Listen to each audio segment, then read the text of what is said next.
अस्सलामुअलैकुम, क्या हाल चाल है। उम्मीद है सब लोग बिल्कुल खैरियत से होंगे।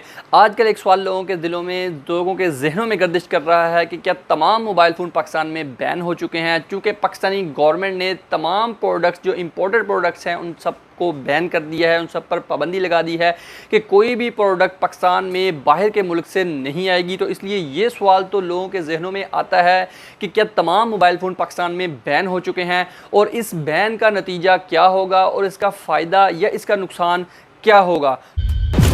सबसे पहले बात कर लेते हैं बैन मोबाइल फ़ोन की। तो वो कंपनीज़ जो पाकिस्तान में अपने मोबाइल फ़ोन तैयार कर रहे हैं, उनका मैन्युफैक्चरिंग प्लांट पाकिस्तान में मौजूद है, वो मोबाइल फ़ोन तो पाकिस्तान में चलते रहेंगे। लेकिन वो कंपनीज़ जिनका प्लांट जो है पाकिस्तान में नहीं है और वो अपनी मैन्युफैक्चरिंग पाकिस्तान में नहीं कर रहे हैं, उनको इजाज़त नहीं है, उनके मोबाइल फ़ोन पाकिस्तान में बैन हो चुके हैं, वो अपना मोबाइल फ़ोन पाकिस्तान में इम्पोर्ट करके नहीं सेल कर रहे। अब यहाँ पर एक सवाल और पैदा होता है कि ये सिर्फ़ और सिर्फ कमर्शियल कंपनीज़ और कमर्शियल लोगों के लिए है, यानी वो लोग, वो कंपनीज़ जो ऑफिशियली पाकिस्तान में अपनी प्रोडक्ट्स को, अपने मोबाइल फ़ोन्स को लाकर उसका टैक्स पे करके मार्केट में सेल करते हैं, या उन लोगों पर भी लागू है जो आम लोग हैं, जो आम मोबाइल फ़ोन, अपने यूज़ वाला मोबाइल फ़ोन बाहर से लेकर आते हैं। गवर्नमेंट ने अभी तक क्लियर नहीं किया कि इसमें नॉर्मल लोगों के ऊपर भी ये लागू होगा या नहीं। और नॉर्मल लोग क्या, कौन हैं, वो मैं आपको क्लियर कर देता हूँ। यानी आप लेट्स सपोज दुबई जाते हैं या आप सऊदी अरब जाते हैं, वहाँ पर आपको कोई मोबाइल फ़ोन पसंद आ जाता है, आप वो मोबाइल फ़ोन ख़रीद कर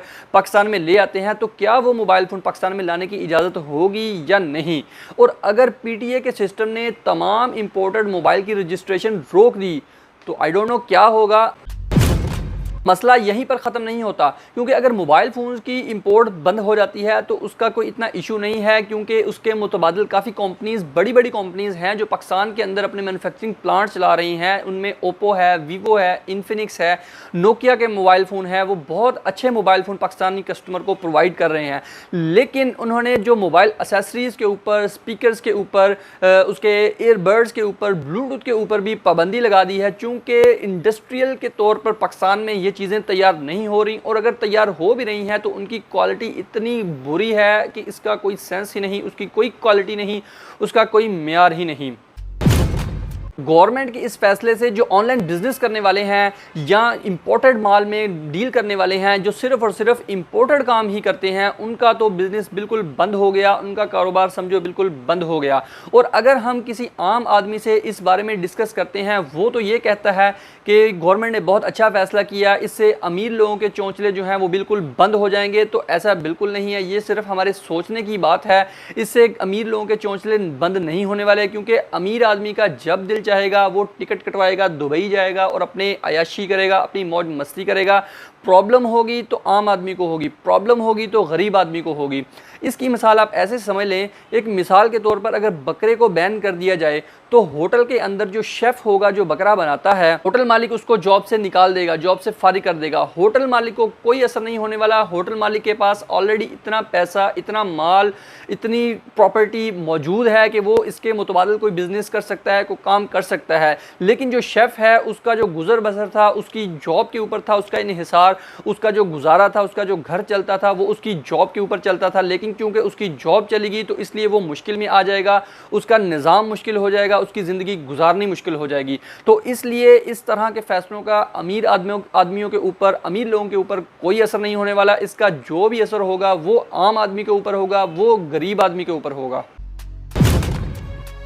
अब यहाँ पर गवर्नमेंट की स्ट्रैटेजी समझ नहीं आती, क्योंकि डॉलर हमसे कंट्रोल नहीं हो रहा, डॉलर मार्केट में अप से अप जा रहा है और हमने तमाम इंपोर्ट के ऊपर पाबंदी आयद कर दी है। तो इस पाबंदी के साथ जो है फ़ायदा नहीं होगा, बल्कि उल्टा कारोबार के ऊपर नुकसान होगा, बुरी तरह कारोबार मुतासिर होंगे, क्योंकि हर कारोबार तकरीबन इंपोर्टेड माल में डील करते हैं, बहुत हद तक इंपोर्ट का सामान उसमें वो सेल करते हैं। तो जब इस तरह के फ़ैसले होंगे तो यकीनन तमाम कारोबार इससे मुतासिर होंगे। और इसलिए ऐसा नहीं होता कि एक फ़ैसला किया, चुटकी बजाई और रातों रात तमाम मसाइल का हल हो गया। अब बात करते हैं इस बैन के नुकसान की। इससे स्मगलिंग बढ़ेगी, स्मगलिंग का सामान लोग ज़्यादा ख़रीदेंगे चूँकि वो उनको कम रेट में मिलेगा और इससे पाकिस्तान में नुकसान होगा और पाकिस्तान में जो इल्लीगल काम है वो बढ़ जाएगा।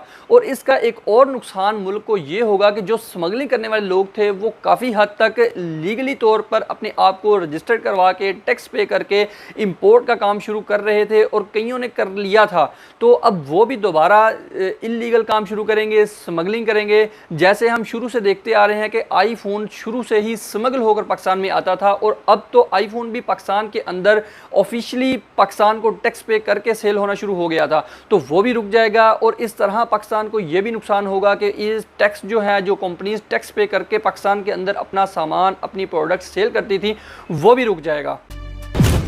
असल में हमारा मसला ये है कि हम किसी भी प्रॉब्लम को संजीदगी से नहीं लेते और किसी भी मसले के हल के बारे में हम गौर व फिक्र नहीं करते। बस ऑर्डर देना है, पेपर के ऊपर साइन करना है और उसको फॉरवर्ड कर देना है और तमाम चीज़ों को बैन कर देना है। अब हमें ये आसान लगता है, जबकि हमारे इस ऑर्डर के ज़रिए कितने लोगों का कारोबार उस पर मुनहसर है, कितने लोगों का कारोबार उस पर मुतासिर होगा उस एक ऑर्डर के ज़रिए, ये हम नहीं सोचते। लेट्स सी, देखते हैं क्या होता है। आगे हालात मज़ीद ख़राब होते नज़र आ रहे हैं। बहुत सी कंपनियां ऐसी थी जो बाहर के मुल्क से इंपोर्ट करती थी और पाकिस्तान में अपनी इंपोर्टेड सामान को सेल करती थी और बहुत से लोग उनके साथ जुड़े हुए थे। उन कंपनियों का क्या होगा, उन वर्कर्स का क्या होगा जिनका इनके साथ ताल्लुक़ बना हुआ था, जिनका घर का चूल्हा इन कंपनियों की वजह से चलता था, जिनका ज़रिए आमदन इनके साथ जुड़ा हुआ था, उन लोगों का क्या बनेगा, समझ से वाला तर है। अल्लाह पाक आसानियों वाला मामला पैदा फरमाए। अगर आप में से कोई बंदा इस चीज़ के बारे में बेहतर जानता है और एक्सप्लेन कर सकता है तो कमेंट सेक्शन ओपन है, आप ज़रूर अपनी कीमती राय कमेंट में लिखिएगा, मैं उसको ज़रूर देखूंगा। और चैनल को सब्सक्राइब नहीं किया तो चैनल को सब्सक्राइब करके बेल आइकन पर क्लिक कर लेना। अल्लाह पाक हम सब के हाल पर रहम फरमाए, पाकिस्तान को हर तरह के मसाइल से महफूज रखे। आज की वीडियो में इतना ही, मिलते हैं एक और नई वीडियो के साथ। अपना बहुत सारा ख्याल रखिएगा।